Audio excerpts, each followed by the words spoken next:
Friends, welcome back to Gateway Classes. आज हम control system unit number 1 का last lecture करने जा रहे हैं। लास्ट लेक्चर जो है हमारा, उसमें हम AC DC servo motor, synchro, stepper motor और टैकोमीटर ये सब पढ़ेंगे। हालांकि यहाँ से क्वेश्चन बहुत रेयरली पूछा जाता है।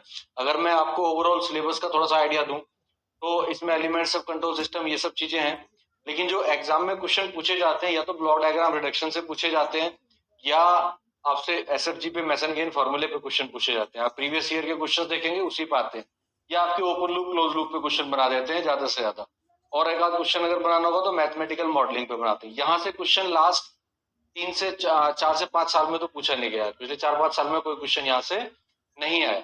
और यहाँ बेसिकली है क्या, ये कुछ मशीन्स हैं, कुछ मोटर्स हैं, कुछ मशीन से जो कंट्रोल सिस्टम में यूज होती है कंट्रोल फंक्शन को जनरेट करने के लिए। तो बेसिकली ये प्योर मशीन नहीं है, तो हमें उसको मशीन की तरह पढ़ना भी नहीं है। हमको केवल ये समझना है कि किस टाइप की मशीन का क्या फंक्शन है, वो किस काम में आती है, राइट। जैसे सर्वो मोटर आपको पढ़नी है, एसी और डीसी सर्वो मोटर, इनका काम क्या है, कहाँ पे यूज होती है, कैसी होती है, कैसे पहचानेंगे थोड़ा सा इस बारे में। स्टेपर मोटर कैसी होती है, सिंक्रोज क्या होते हैं, टैकोमीटर क्या होते हैं, इन सब के बारे में थोड़ा थोड़ा पढ़ना है। इंट्रोडक्टरी आपको पढ़ना है, डिटेल में आपको बहुत इसमें नहीं जाना है, क्योंकि आप मशीन नहीं पढ़ रहे, आप कंट्रोल पढ़ रहे हो। जब आप स्पेशल मशीन पढ़ेंगे तब इन चीजों को आप डिटेल में भी पढ़ सकते हैं, क्योंकि यहाँ पे तो हमारा एक टॉपिक है, तो बहुत ज्यादा हम इसमें टाइम नहीं लगाएंगे, इसको केवल इंट्रोडक्टरी मैनर में पढ़ेंगे। सबसे पहले हम बात करते हैं सर्वो मोटर की। तो सर्वो मोटर के बारे में आपको पता होगा, जब भी आप कभी कोई प्रोजेक्ट बनाएंगे, खासतौर से रोबोटिक्स के प्रोजेक्ट अगर आप कोई कर रहे हैं काम, तो वहां पे जो आपको मोशन कंट्रोल करना होता है उसमें हम सर्वो मोटर की हेल्प लेते हैं। सर्वो मोटर क्या करता है, आपकी पोजीशन को कंट्रोल कर सकता है कि आपको एक चीज को इतना घुमाना है, ठीक है, तो वो इतना ही घुमाएगी। जैसे रोबोटिक आर्म है, वो इतना घुमा रहे हो आप उसको, तो वो इतना घुमाना है, इतना लेके जा रहे हो तो यहाँ पे लाके छोड़ देना है। इस तरह के जो फंक्शंस होते हैं वो आप सर्वोमीटर से कंट्रोल कर सकते हो। तो ये क्या काम करती है, these are special motor used in feedback control system. Controlled motor होती है, इसमें आप फीडबैक कंट्रोल सिस्टम यूज करते हो ताकि जो आपको एक्चुअल आउटपुट मिल रहा है वो मोटर को मिलता रहे और उसके हिसाब से वो मोटर मूव करती रहे। To precisely control the position, ये क्या कंट्रोल कर रही है, पोजीशन को कंट्रोल कर रही है। इस चीज के लिए speed torque of A machine device, mechanical device.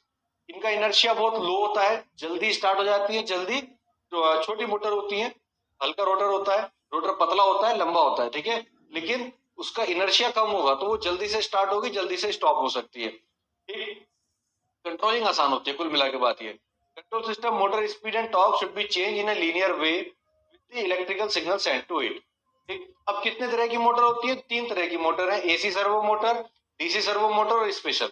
AC क्या है, जो एसी पे रन कर रही है, बेसिकली 2 फेज इंडक्शन मोटर की तरह काम करती है, ठीक है। DC servo motor DC supply पे काम करेगी, और अदर टाइप ऑफ मोटर्स होती हैं जो स्पेसिफिक पर्पस के लिए आपको मिल जाती हैं, लेकिन इसको आपको पढ़ना नहीं, आपको एसी और डीसी दोनों ही पढ़ने।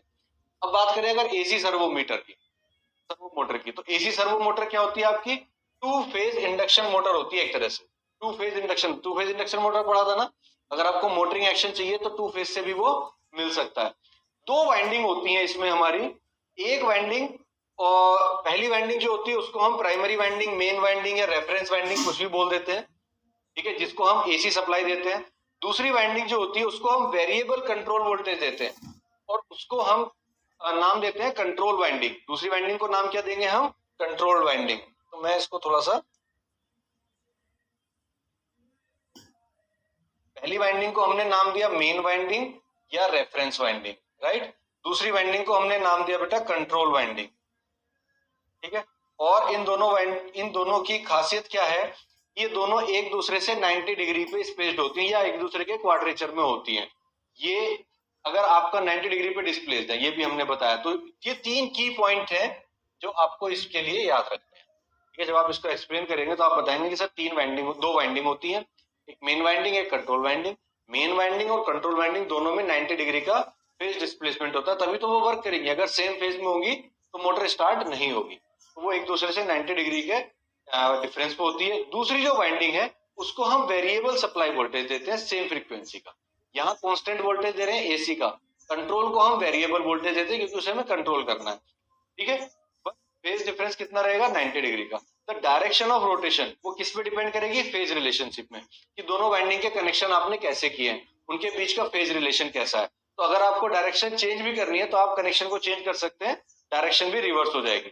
अगर आपको डायरेक्शन को रिवर्स करना है, क्लॉकवाइज से एंटी क्लॉकवाइज करना है, जस्ट रिवर्स द कनेक्शन, आप उसकी डायरेक्शन को भी कंट्रोल कर सकते हो। यूज कहाँ होती है?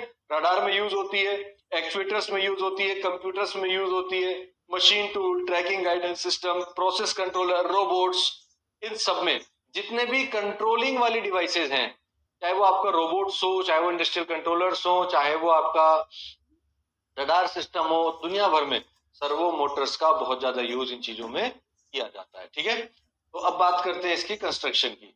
अगर हम बात करें कंस्ट्रक्शन की, तो दो तरीके के रोटर होते हैं जिसके बेस पे इसकी कंस्ट्रक्शन को हम डिफाइन करते हैं। एक होता है स्क्वायरल केज रोटर और दूसरा होता है ड्रैग कप रोटर। दोनों ही आपने इंडक्शन मोटर में पढ़े भी, दोनों ही आपने इंडक्शन मोटर में पढ़े होंगे, नहीं पढ़े होंगे तो आप पढ़ लोगे इस साल।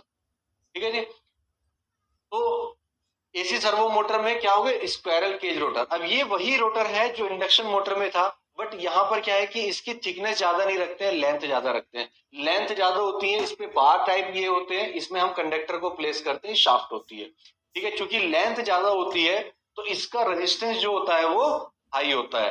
तो स्क्वायरल केज रोटर का लेंथ लार्ज होती है, जिसकी वजह से इसका रेजिस्टेंस भी बहुत हाई होता है। इसकी वजह से इसका रेजिस्टेंस कैसा होता है? बहुत हाई होता है। और एयर गैप जो होता है वो हम छोटा ही रखते हैं। एयर गैप क्या होता है?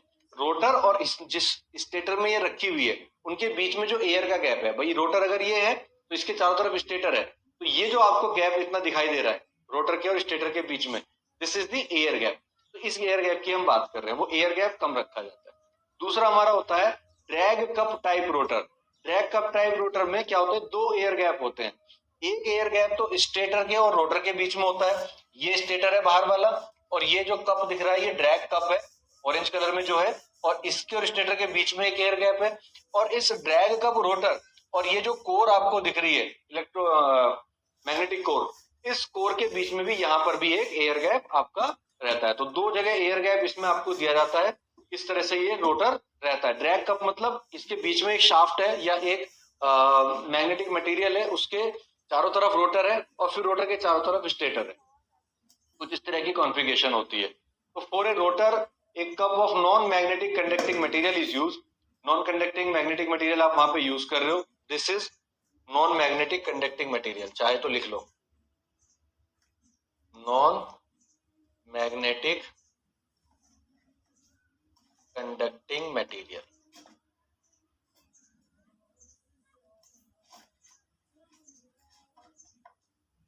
ठीक है, इसका हम यहाँ पे यूज कर लेते हैं। Stationary iron core is placed, उल्टा लिख दिया हमने, सॉरी।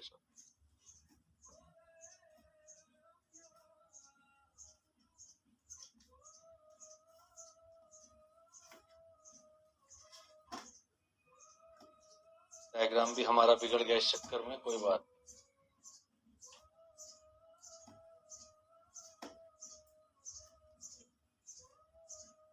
ये हमारी आयरन कोर है और ये जो रोटर है ये आपका नॉन मैग्नेटिक कंडक्टिंग मटेरियल का है, मैग्नेटिक नहीं है। ठीक है, the resistance of drag cup rotor is high and therefore having high starting torque, generally aluminium is used.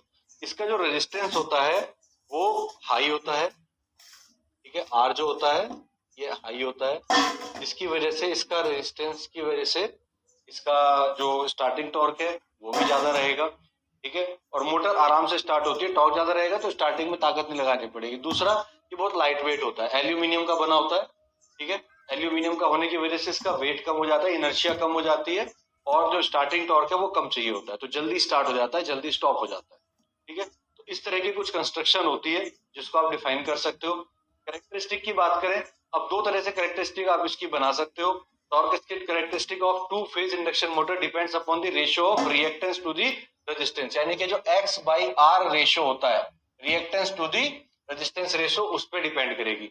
अगर हमारा रेजिस्टेंस ज्यादा बड़ा है, अगर हाई रेजिस्टेंस है, रिएक्टेंस हमारा लो है, अगर हाई रेजिस्टेंस है, ये हाई है और ये लो है, तो हमारी जो कैरेक्टरिस्टिक होगी वो आर के इनवर्सली प्रोपोर्शनल होगी। तो हमारी कैरेक्टरिस्टिक ऑलमोस्ट लीनियर आती है, तो ऑलमोस्ट हमारी ये लीनियर आएगी। लेकिन अगर हम x को बड़ा कर दें तो कैरेक्टरिस्टिक हमारी नॉन लीनियर आती है। तो इसी वजह से हम ऐसे में यूज नहीं करेंगे जहां पर रिएक्टेंस बहुत हाई होता हो। Torque speed characteristic for various, अब इसको थोड़ा सा रिफाइन करके हमने बनाया हुआ है। कैरेक्टरिस्टिक वही है, थोड़ा रिफाइन करके बनाया। डिफरेंट डिफरेंट कंट्रोल वोल्टेज के लिए ऑलमोस्ट लीनियर होती है। V1 के लिए ये आ जाएगी, V2 के लिए ये आ जाएगी, V3 के लिए, V4 के लिए, इस तरह से आपकी कैरेक्टरिस्टिक आ जाएगी। यही कैरेक्टरिस्टिक है, इसको हमने लीनियर तरीके से दिखाया हुआ है। लेकिन ये कब आएगी? जब आपका रेजिस्टेंस हाई होगा, रिएक्टेंस लो होगा। अगर रिएक्टेंस हाई होगा तो इस तरह की कैरेक्टरिस्टिक आएगी जो हमको नहीं चाहिए, जो अनडिजायरेबल है। बात करेंगे डीसी सर्वो मोटर की, तो डीसी सर्वो मोटर आपकी separately excited permanent magnet motor है, ठीक है। और दो तरीके से इसको कंट्रोल किया जा सकता है। आर्मेचर साइड से कंट्रोल किया जा सकता है, मतलब आप फील्ड की साइड से कंट्रोल कर सकते हो। ये फील्ड है, ये क्या है? फील्ड है। या तो यहां से कंट्रोल कर सकते हो या यहां से कंट्रोल कर सकते हो। अगर आप फील्ड से कंट्रोल करते हो, अगर आप फील्ड से कंट्रोल करते हो तो इसका जो टाइम कांस्टेंट है दैट इज L/R, वो बहुत बड़ा होता है। टाइम कांस्टेंट ज्यादा है तो ज्यादा टाइम लगेगा इसका स्टार्ट होने में, ज्यादा टाइम लगेगा स्टॉप होने में, यानी कि जो रेस्पॉन्स है वो रेस्पॉन्स बहुत स्लो होगा। अब स्लो रेस्पॉन्स होगा तो वो हमें सर्वो मोटर में नहीं चाहिए। तो इस तरह की मोटर जिसमें फील्ड से कंट्रोल हो रहा हो वो हम प्रिफर नहीं करते हैं। हम किसको प्रिफर करते हैं? जिसमें हम आर्मेचर से कंट्रोल कर रहे हो। तो हम यहाँ पे आर्मेचर पे जो वोल्टेज अप्लाई हो रहा है इसको अगर वेरी कराएंगे तो इसकी स्पीड भी हमारी होगी, या जो टाइम कांस्टेंट होगा उस टाइम पे वो थोड़ा सा कम हो जाएगा। टाइम कांस्टेंट कम होगा, रेस्पॉन्स फास्ट हो जाएगा। रेस्पॉन्स फास्ट होगा, आपको क्विक मूवमेंट मिलेंगे, इनिशियल टॉर्क ज्यादा होगा और फिर वो जल्दी स्टार्ट होगी, जल्दी स्टॉप होगी। तो इसलिए हम इस मेथड का ज्यादा यूज करते हैं डीसी सर्वो मोटर में, ठीक है जी। नेक्स्ट है आपका टैको जनरेटर और टैकोमीटर। टैको जनरेटर है और टैकोमीटर। टैको जनरेटर क्या होते हैं? टैको जनरेटर या टैकोमीटर आपने देखे होंगे लैब में, मशीन लैब में जनरली यूज करते हैं। ये स्पीड मेजरमेंट के काम आते हैं। स्पीड से रिलेटेड मेजरमेंट अगर आपको करना होता है तो वहां पे टैकोमीटर का यूज किया जाता है। तो टैकोमीटर क्या है? It is a device that convert mechanical speed into electrical voltage. Mechanical speed को इलेक्ट्रिकल सप्लाई में कन्वर्ट करता है और फिर उसको डिस्प्ले कराता है, ठीक है, कि क्या स्पीड वगैरह चल रही है, ठीक है। Output voltage is directly proportional to the shaft speed, या एंगुलर स्पीड के डायरेक्टली प्रोपोर्शनल होता है। अब हम दो तरीके के हो सकते हैं, डीसी और एसी। अगर हम डीसी टैकोमीटर की बात करें तो इसमें भी एक आयरन कोर होती है, आयरन कोर रोटर होता है, और एक परमानेंट मैग्नेट होती है एक मैग्नेटिक फील्ड बनाने के लिए। तो आपको मैग्नेटिक फील्ड बनाने के लिए किसी एक्सटर्नल सप्लाई की जरूरत नहीं है, क्योंकि यहाँ पर हम परमानेंट मैग्नेट यूज करते हैं। तो magnetic field is provided by the permanent magnet, no external supply is required. Input to the tachometer is the speed. जो मोटर जब घूम रही होती है, जैसे ये शाफ्ट अगर घूम रही है तो इस शाफ्ट को हम घूमते मोटर की शाफ्ट पे ऐसे लगा देते हैं। तो ये रोटेशन जो हो रहा है ये इस टैकोमीटर का इनपुट होता है, रोटेशन। तो जो इनपुट है टैकोमीटर को वो स्पीड है शाफ्ट की, और आउटपुट जो हो रहा है उसके घूमने से की वजह से उसमें क्या होता है, वोल्टेज जनरेट होता है, और वो वोल्टेज जो होता है फिर उसको कन्वर्ट कर दिया जाता है, या जो वो वोल्टेज है वो डायरेक्टली प्रोपोर्शनल होता है एंगुलर स्पीड के, तो वो स्पीड में आपको कन्वर्ट करके दिखा देता है। आउटपुट क्या होगा? वोल्टेज, आउटपुट वोल्टेज कितना होगा? E इक्वल टू के इंटू ओमेगा। के क्या है? सेंसिटिविटी, ओमेगा क्या है? Angular speed. ट्रांसफर फंक्शन कितना हो जाएगा? ES upon omega is equal to K. Rotor winding को हम कम्यूटेटर से कनेक्ट करते हैं और आउटपुट को हम ब्रशेस के थ्रू ले लेते हैं। सिंपल हमारा कॉन्सेप्ट है, इसमें ज्यादा कुछ दिक्कत आपको नहीं है। अगर बात करें हम एसी टैकोमीटर की, इनके डायग्राम आप जरूर देख लेना, डायग्राम आपको बना के आने पड़ेंगे, ठीक है, डायग्राम ज्यादा इंपॉर्टेंट है। अब एसी टैकोमीटर में क्या होता है कि इसमें भी दो वाइंडिंग होती है, प्राइमरी वाइंडिंग और secondary winding, similar to a two phase induction motor, जैसे हमारी सर्वो मोटर में भी था। Two stator winding are placed in quadrature with each other, ठीक है। पहली वाइंडिंग हमारी प्राइमरी कहलाती है, दूसरी वाइंडिंग हमारी सेकेंडरी वाइंडिंग कहलाएगी। प्राइमरी वाइंडिंग में V एंगल 90 हम देते हैं, और सेकेंडरी वाइंडिंग जो है हमारी वो फिक्स होती है। This voltage is fixed in magnitude eight fix voltage. Coil axis, ये जो कॉइल का एक्सिस होगा, इस कॉइल को आप ऐसे तो दिखा नहीं सकते हम, यहाँ पे भी जो कॉइल होगी उस कॉइल का जो भी एक्सिस होगा उसको हम क्या बोलते थे? डायरेक्ट एक्सिस, और दूसरी वाली का बोल देंगे क्वाड्रेचर एक्सिस, ठीक है। तो दो एक्सिस होते हैं, डायरेक्ट एक्सिस और क्वाड्रेचर एक्सिस, और जो फ्रीक्वेंसी रहेगी वो हमारी कैरियर फ्रीक्वेंसी कहलाएगी। तो सिंपल ये चीज है। अब इसकी फंक्शनिंग देख लेते हैं एक बार। When the current in primary winding flows, जब इस प्राइमरी वाइंडिंग में करंट फ्लो होगी तो एक पल्सेटिंग फील्ड जनरेट होगा डायरेक्ट एक्सिस के अलोंग, इधर की तरफ एक फील्ड जनरेट होगा हमारा डायरेक्ट एक्सिस के अलोंग, ठीक है। और ये जो फील्ड है ये क्या करेगा? जब रोटर हमारा स्टेशनरी उसको कट करेगा तो एक ईएमएफ इसमें इंड्यूस हो जाएगा, एक ईएमएफ इंड्यूस हो जाएगा जैसे हमारा इंडक्शन मोटर में होता है। जब ईएमएफ इंड्यूस हो जाएगा, क्योंकि वो शॉर्ट सर्किट है, तो उसके अंदर एडी करंट फ्लो होने लगेंगी। एडी करंट फ्लो होंगी तो एक पल्सेटिंग फ्लक्स M1 जनरेट हो जाएगा, ठीक है, प्रोड्यूस हो जाएगा opposite to the M1। Therefore a pulsating flux, ये phi1 है, phi1 और ये phi2 है, ठीक है। इसकी वजह से क्या होगा, एक phi2 फ्लक्स हमारा जनरेट हो जाएगा जो प्रोपोर्शनल होगा हमारा M1 और M2 के। M1 इसमें है, M2 हमारा इसमें है, ये हमारा M2 है, ठीक है। तो ये इसकी वजह से क्या होगा, इसमें भी एक फ्लक्स phi2 जनरेट हो जाएगा, phi1 यहाँ जनरेट हो जाएगा, phi2 यहाँ जनरेट हो जाएगा। Since the secondary winding is in quadrature, no EMF will produced in it due to M1. Due to M1, M1 की वजह से इसमें कोई भी EMF प्रोड्यूस नहीं होगा। अब अगर आपका रोटर घूमता है और कट करता है फ्लक्स को, तो एक EMF इंड्यूस हो जाएगा due to the induced EMF। मतलब ये है कि जब ये डायरेक्ट एक्सिस के अलोंग है और ये क्वाड्रेचर में, तो इसमें तो EMF इंड्यूस हो गया, इसमें कोई EMF इंड्यूस नहीं होगा क्योंकि ये क्वाड्रेचर में था। लेकिन जब ये रोटर घूमना शुरू करेगा, जब रोटर घूमना शुरू करेगा तब ये इसको भी कट करेगा, तो यहाँ पर भी एक फ्लक्स इंड्यूस हो जाएगा सेकेंडरी में हमारा। तो इसकी वजह से क्या होगा, कहा थे हम, एक EMF इंड्यूस हो जाएगा in it. Due to this induced EMF a current will flow in the rotor and a pulsating flux which appear along the coil axis of the secondary winding.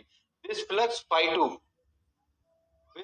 Induce the voltage in secondary winding. इसकी वजह से secondary winding में आपका voltage आ जाएगा और जो magnitude होगा output voltage का will be proportional to the rotor speed, वो रोटर स्पीड के प्रोपोर्शनल होगा और इस तरह से आपको रोटर की स्पीड पता चल जाएगी, ठीक है। तो ये आपका एसी सर्वोमीटर मीटर होता है, सॉरी सर्वो मोटर कह रहा हूँ, टैको जनरेटर और टैकोमीटर, ठीक है। टैको जनरेटर भी बोल देते हैं, टैकोमीटर भी बोल देते हैं। तो इनपुट हमारा स्पीड होता है, आउटपुट हमारा वोल्टेज के साथ में स्पीड आप मेजरमेंट कर सकते हो। नेक्स्ट मोटर जो आती है, अच्छा सबकी इंट्रोडक्शन पढ़ना है, बहुत ज्यादा लोड नहीं लेना है दिमाग पे, पहले समझो। हम थोड़ा सा स्पीड में इसलिए चल रहे हैं क्योंकि ये चार चीजें ना अपने आप में अपने चैप्टर है, तो इतने शॉर्ट में इनको समझना और समझा पाना इतना आसान काम है भी नहीं। ये चीज आपको इतनी शॉर्ट में जो दिख रही है, अगर हम इनको एक्सप्लेन करने में जाएंगे तो पूरा पूरा लेक्चर एक एक मशीन पे जाएगा और कंट्रोल में आपके पास इतना टाइम नहीं है। तो यहाँ आपको बस एक बार इंट्रोडक्शन इसका देख लेना है, डायग्राम समझ लेना है, थोड़ा बहुत लिख के आ जाना है, काम खत्म। अगर आ जाता है तो, हालांकि आने के लिए इस यूनिट से और बहुत सारी चीजें हैं जो ज्यादा इंपॉर्टेंट है और वहां से क्वेश्चन जनरली पूछे जाते हैं, ठीक है। तो नेक्स्ट है आपका stepper motor. Stepper motor control में बहुत ज्यादा यूज होती है। इसका क्या काम होता है कि ये स्टेप में चलती है। जैसे अगर सपोज आपको किसी चीज को मूव कराना है 90 डिग्री, तो ये 90 डिग्री मूव करेगा, फिर फर्दर 90 डिग्री मूव करेगा, फिर फर्दर 90 डिग्री मूव कर सकता है। मतलब कंटिन्यूस रोटेशन नहीं देती है, स्टेप में ये मोटर चलती है। आप इसको कंट्रोल भी कर सकते हो, इनका स्टेप साइज कंट्रोल कर सकते हो, इनके स्टेप्स को कंट्रोल कर सकते हो, कितने स्टेप आपको चलाने हैं। इसीलिए इसका नाम रखा गया है स्टेपर मोटर। डिस्क्रीट मूवमेंट होता है, मतलब ऐसा नहीं कि कंटिन्यूस न्यू गोल गोल घूम रही है, नहीं, आपको इतना घुमाना इतना घूम गया, जैसे सर्वो मोटर में होता है, ये ऐसा घुमाना इतना घूम गया, वापस ले आना है तो इतना घूम गया। तो just like servo motor, stepper motor भी आपको स्टेप में मूवमेंट देती है। Stepper motor is a electromechanical device. There are 3 types of stepper motor, variable reluctance motor, permanent magnet motor और हाइब्रिड टाइप। हाइब्रिड में ये दोनों मिक्स हो जाते हैं। हम केवल वेरिएबल रिलक्टेंस मोटर पे फोकस करेंगे। वेरिएबल रिलक्टेंस स्टेपर मोटर क्या है, इनका रिलक्टेंस वेरी करता है और उसकी वजह से ही हम इसको ऑपरेट कराते हैं। These motor works on the principle that the rotor moves to a position of minimum reluctance. ये जो रोटर है वो मिनिमम रिलक्टेंस पाथ को फॉलो करेगा और उसको पाथ को फॉलो करते हुए वो मूवमेंट करेगा। तो इसी वजह से इसका नाम हो जाता है वेरिएबल रिलक्टेंस स्टेपर मोटर। अब 2 टाइप की मोटर है, एक है आपकी single stack variable reluctance motor और एक है multi stack. Multi stack next आएगा, पहले हम सिंगल स्टैक देख लेते हैं। एक typical single stack VR motor हमारी इस तरह की होगी, कुछ 1 2 3 4 पोल्स हैं इसमें, ठीक है, 4 फेज है, 4 स्टेटर पोल है और 2 टूथ रोटर है।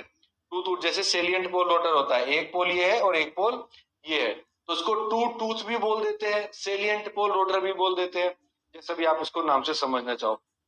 फेज इज एक्साइटेड, जब जिस फेज को एक्साइट करेंगे, अब इसमें कोई भी फेज को एक्साइट कर सकते हो, 1 को कर सकते हो, 2 को, 3 को, 4 को, जिसको भी आपको सप्लाई देने, स्विच को हम अपने हिसाब से ऑन ऑफ करा सकते हैं। तो जिस फेज को हमें एक्साइट करना है, when phase is excited the rotor align with that phase, rotor उस फेज के साथ में अलाइन हो जाएगा। Sequential switching off the phase 1 2 3 4 make the rotor step 90 degree clockwise. अगर हम ऐसा करें कि पहले 1 को दें, फिर 2 को दें, फिर 3 को दें, फिर 4 को दें, तो पहले ये 90 डिग्री ऐसे होगा, फिर 2 हो जाएगा, फिर इधर आ जाएगा और फिर इधर आ जाएगा। तो इस तरह से ये आपका चलेगा। ये बड़ी समस्या है।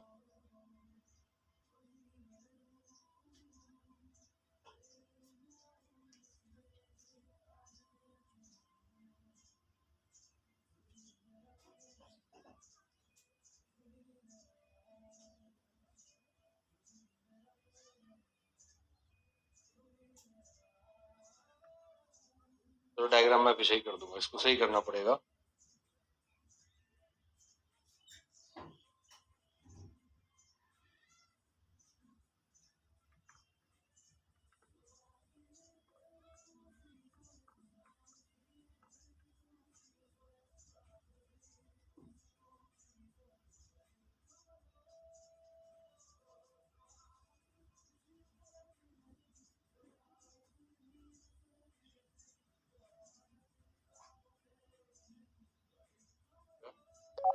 आपका पोल ही गायब हो गया।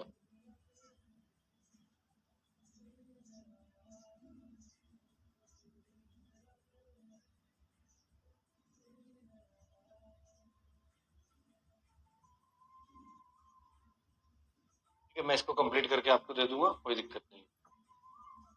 ठीक, आगे बढ़ते हैं। पहले इस तरह से ये काम करेगी। अब आ जाते हैं मल्टी स्टैक वीआर मोटर में। मल्टी स्टैक वीआर मोटर, इसमें क्या होता है कि मल्टी स्टैक में हमारे पास स्टैक में रोटर लगे होते हैं, मतलब एक नहीं, अब हमारे पास 3-3 रोटर है।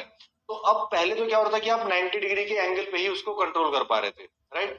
अब यहाँ पर क्या है कि आपका जो कंट्रोलिंग है वो और ज्यादा रिफाइन हो जाएगी।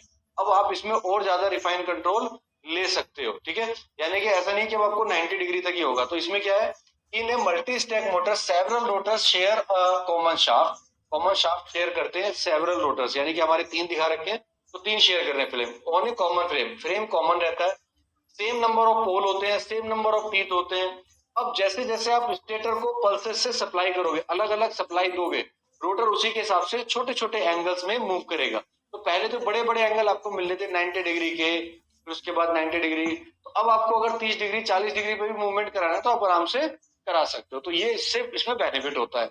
ये इसका डायग्राम आपका सिंपल स्टेप एंगल का फॉर्मूला आप लोग नोट कर ले। स्टेप एंगल पे क्वेश्चन सिंपल 2 नंबर में पूछ लिया जाता है कि what is the step angle formula for stepper motor. तो आप रखेंगे टूथ पिच कितनी होती है 360 डिग्री अपॉन टीआर, जितने टूथ है उसको 360 डिग्री से डिवाइड कर दो।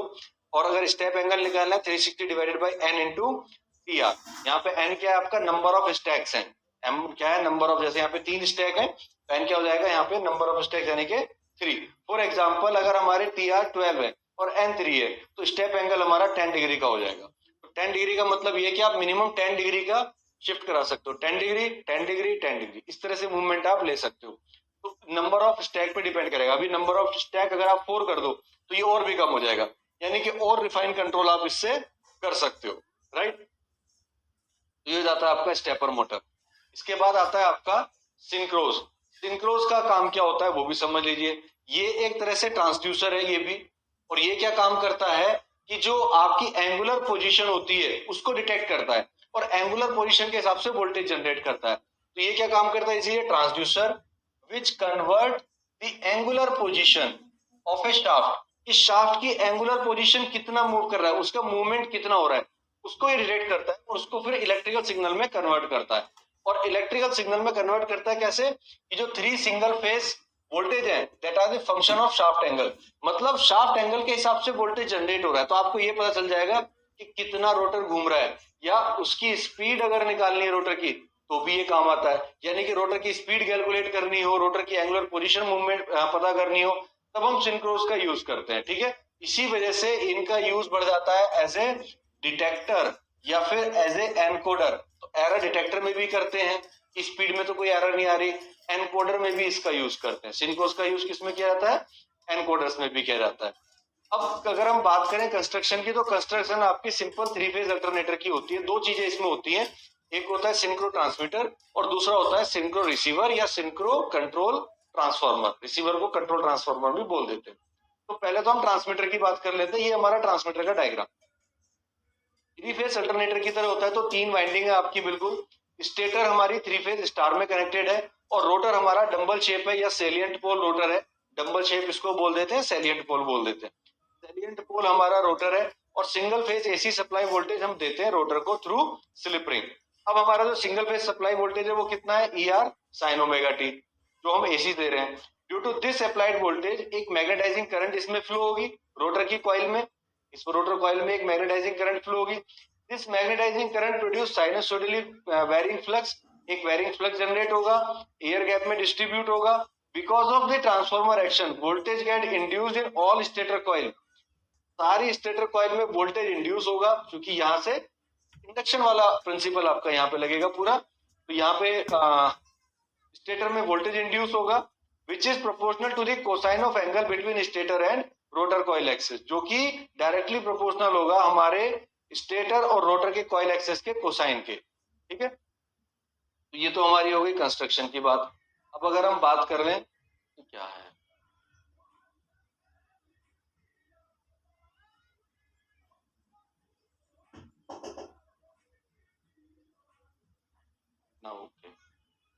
ठीक है। Now consider the rotor of synchro transmitter is at an angle theta. अभी जैसे हमने यहाँ दिखाया था कि ये हमारा थीटा एंगल पे है, ये एक्सिस है हमारा और ये कॉइल से हमारा कितने एंगल पे है, थीटा एंगल पे है। ठीक है, then the voltage in each stator coil with respect to neutral are, पहले वाले में कितना हो जाएगा sine omega t cos theta, दूसरे में कितना हो जाएगा sine omega t theta plus 120, तीसरे में कितना हो जाएगा sine omega t cos theta plus 240। भाई एक दूसरे से 120 तो वो थे ही, थीटा और एड हमने कर दिया। Magnitude of stator terminal voltage, अब जो वोल्टेज आ रहा है हमारा, ये जो स्टेटर के टर्मिनल है, यहाँ जो वोल्टेज आ रहा है इसके अक्रॉस, ठीक है, इसके और इसके बीच में, इसके और इसके बीच में, इसके और इसके बीच में जो वोल्टेज आ रहा है, वो वोल्टेज कैसे निकालेंगे, ECB इक्वल टू होगा EC माइनस EB। अब EC माइनस EB आप कर दो, ये आपने किया पूरा, आपका निकल गया KER sign omega T √3 VL √3 sine theta, √3 को बाहर ले जाओ, ECB इक्वल टू ये आ गया। सिमिलरली आप EAC EAB ये भी कैलकुलेट कर सकते हो, तो वो भी सिमिलरली हमारा यही आ जाएगा बिल्कुल, थीटा प्लस 120 थीटा प्लस 240। ये जो वोल्टेज है line voltage EAB EBC ECA जो रोटर की पोजीशन के साथ वेरी करते हैं, जैसे जैसे रोटर वेरी करेगी थीटा वेरी करेगा, अगर थीटा वेरी करेगा तो EB हमारा वेरी करेगा। तो अगर रोटर घूम रहा है तो उसका वोल्टेज भी हमारा वेरी कर रहा है with rotor position. When theta is 0 EAN is maximum, जब थीटा 0 होगा EAN मैक्सिमम होगा और ECB 0 हो जाएगा, ये ECB हमारा 0 हो जाएगा। ठीक है, this is called electrical zero position. जब ये सिचुएशन आएगी, जब ECB हमारा 0 होगा या थीटा इक्वल टू 0 होगा, तो इसको हम बोलते हैं electrical zero position, electrical zero position, right, yes. आगे बढ़ते हैं, सिंक्रो कंट्रोल ट्रांसफार्मर। अब ये इसका दूसरा पार्ट देखिए, पेयर में चलता है, एक ट्रांसमीटर होता है एक रिसीवर होता है, रिसीवर को हम क्या नाम देते हैं, सिंक्रो कंट्रोल ट्रांसफार्मर। तो ये डिवाइस हमारा सेम प्रिंसिपल में वर्क करती है, जैसे ट्रांसमीटर होता है ऐसे ही रिसीवर होता है, बस थोड़ा बहुत डिफरेंस है। जैसे इसका रोटर जो होता है सिलेंड्रिकल में, वहां भी सिलेंड्रिकल है। It is usually paired with A transmitter, इसको हम ट्रांसमीटर के साथ पेयर करते हैं और तब ये काम करता है एज ए एरर डिटेक्टर या एनकोडर। और ये क्या काम करता है, शाफ्ट की पोजीशन का जो डिफरेंसेस आ रहा है उसको डिटेक्ट करता है और एरर सिग्नल जनरेट करता है, यानी कि जो शाफ्ट की पोजीशन होनी चाहिए और जो है उनके बीच का डिफरेंस ये बताता है और एरर सिग्नल जनरेट करके देता है। तो ये बेसिकली एरर डिटेक्टर की तरह भी काम करता है। The function of error detector is to convert difference of two shaft position with an electrical signal, electrical signal में उसको कन्वर्ट कर देता है, जो डिफरेंस होता है शाफ्ट की पोजीशन में, रिसीवर में और ट्रांसमीटर की जो शाफ्ट में पोजीशन में डिफरेंस है उसको डिटेक्ट कर लेगा। Output of the transmitter, transmitter का जो आउटपुट है वो हम इस डायग्राम देखो कुछ ऐसा है, ये ट्रांसमीटर है ये रिसीवर है, इसका आउटपुट इसको फीड किया जाता है, इसका आउटपुट इसको फीड किया जाता है। आउटपुट कितना है, KVR cos phi sin omega t. Phi क्या है हमारा, एंगुलर डिस्प्लेसमेंट है। जब angle between two rotors is 90 degree, दो रोटर के बीच में एंगल 90 डिग्री है, द रोटर वोल्टेज बिकम 0, तो वोल्टेज हमारा 0 हो जाएगा और इसी कंडीशन को हम बोलते हैं इलेक्ट्रिकल जीरो पोजीशन। समझ लीजिए, जब हमारा एंगल 90 डिग्री होगा, कॉस यहाँ पे हमारा cos 90 0 हो जाएगा, ये 0 हो जाएगा, पूरी टर्म 0 हो जाएगी, voltage induced will be zero, और इसी कंडीशन को हम बोलते हैं इलेक्ट्रिकल जीरो पोजीशन। इस कंडीशन को हम क्या बोलते हैं? Electrical zero position. ये हमारा इलेक्ट्रिकल जीरो पोजीशन होती है, पोटेंशियल कहलाता है। ठीक है जी।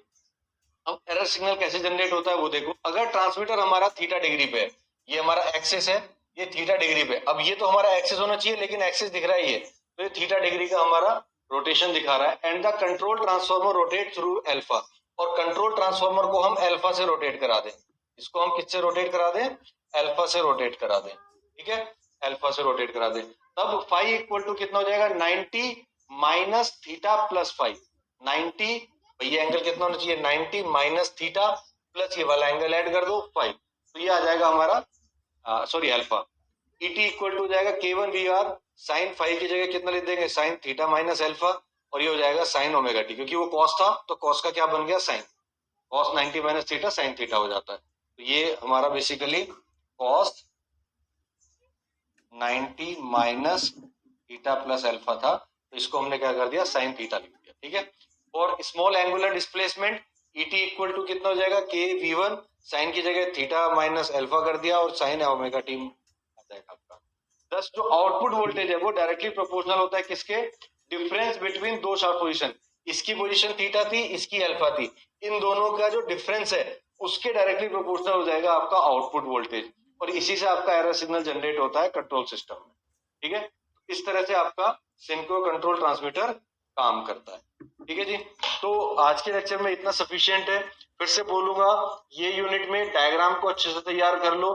डायग्राम तैयार करके थोड़ा बहुत लिख देना, आपका काम चल जाएगा। बहुत ज्यादा डिटेल में इसमें आपको नहीं जाना है, बहुत ज्यादा टाइम इस पे स्पेंड नहीं करना है। ठीक है, आपको जो टाइम स्पेंड करना है ब्लॉक डायग्राम रिडक्शन पे करना है, SFG पे करना है, कंट्रोल सिस्टम पे करना है, आपको मॉडलिंग पे करना है, मैथमेटिकल मॉडलिंग। वहीं से क्वेश्चन आपसे पूछे जाते हैं बार बार। एक फीडबैक सिस्टम पे आप पढ़ लेना, फीडबैक की क्या क्या कैरेक्टरिस्टिक्स है वो जो आपको कराई थी सेकंड लेक्चर में आपको बताया था, उसको आप तैयार कर लेना। इन्हीं 4 टॉपिक से आपको क्वेश्चन आएंगे, बाहर से क्वेश्चन आने के चांसेस बहुत कम है, और अगर आता है तो डायग्राम बेस्ड क्वेश्चन है, आराम से आपको फुल मार्क्स मिल जाएंगे। जो डायग्राम बनवाए इतना करके आ जाता है, इतने नोट सफिशिएंट है। चलिए मिलते हैं नेक्स्ट क्लास में, जहां पे हम स्टार्ट करेंगे unit number 2। Thank you very much.